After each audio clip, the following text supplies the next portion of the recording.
30-day belly fat challenge. Only your day 1 challenge this TS day 9.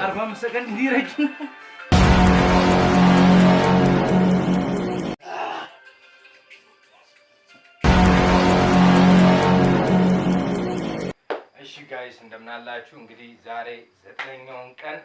ሰኞ ኤክሰርሳይዛችንን እንጀምራለን ሌትስ ጎ የማይገድለን ፈተና ያጠነክረናል ይሰራናል ብያስባለሁ የታመመ ሰው ታሞ ሲድን የህመምን ምንነት ያውቀዋል የምንወስዳቸው መፍትሄዎች ትክክለኛ ካልሆኑ ሌላ ችግሮች ናቸው ለምሳሌ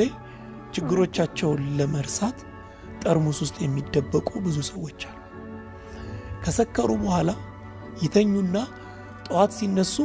ችግራቸው ፊት ለፊት ነው ተጨማሪ ግን ራስ መታትና ድብርት ይመጣል ስለዚህ የተሳሳተ መፍትሄ ነው ማለት ነው ምነው ፈጣሪ እኔን አትወደኝም ረግመኸኝ ነው በቃ እኔ ተረገብኩ ነኝ ይቀጥላል አይቀየርም ችግሩ ይሰለጥንብናል ከዛ አይኖቻችን ሁሉ የሚያዩት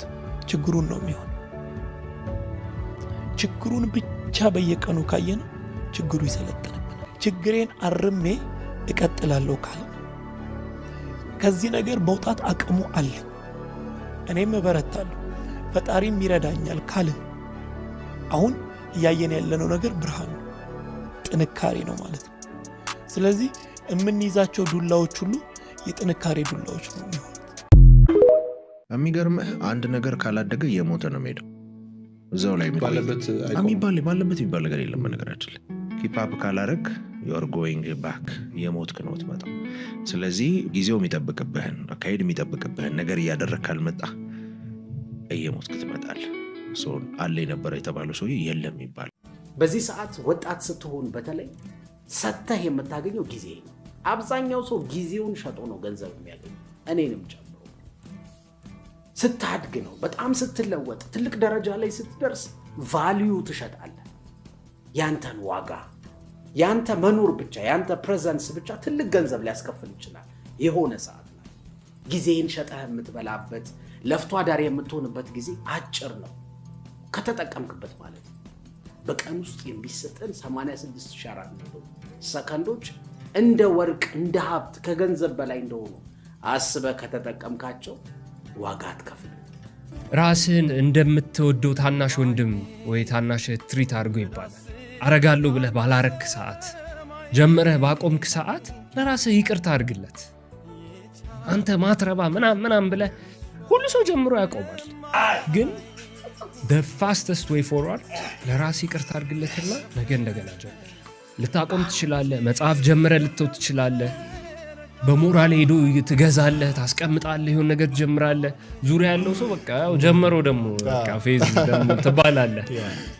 ግን ልክ ታናሽ ወንድም እየሞከረ ቢሆን ግዴለም እንደገና ጀምር እንደገና ሞክር ብለህ እንደምታበረታታው ለራስህ እንደዛ መሆን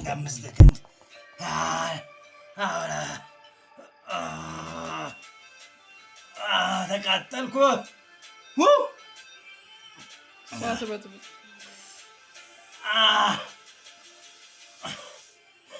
45 ሰከንድ ሊረጅ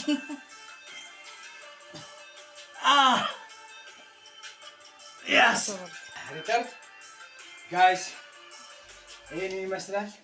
የዛሬ ኤክሰርሳይዛችን ሰውነታችንን እስቲ እዚህ ጋር ቆም ባልንበት እናየዋለን እንግዲህ ያው ከቅዳሜና እሑድ እረፍት በኋላ ስለተመለስኩ መሰለኝ በጣም ከባድ የሆነ ድካም ከነበሩት ቀናቶች በጣም የሚከብድ ጊዜ ነው የዛሬ ኤክሰርሳይዝ በጣም ከብዶ ነው የሰራሁት እንግዲህ በዚህ ደረጃ ቀልጠናል ማለት ይቻላል ምንም አልተረፍንም ይሄን ይመስላል እንግዲህ ለውጥ አለው ለውጥ የለውም ከመጀመሪያ ቀን ቻሌንጃችን ጀምሮ ያሉትን በመመልከት ለውጡን መመልከት ይቻላል እኔ እውነቱ ለመናገር ይሄ ስፖርት ይላል ነው ሰውነቱ እንጂ ብዙ ለውጥ አልታየኝም እናንተ የሚታያችሁ ነገር ካለ ሼር ኮሜንት ፖስት አድርጉ እንግዲህ ስለምትከታተሉ አመሰግናለሁ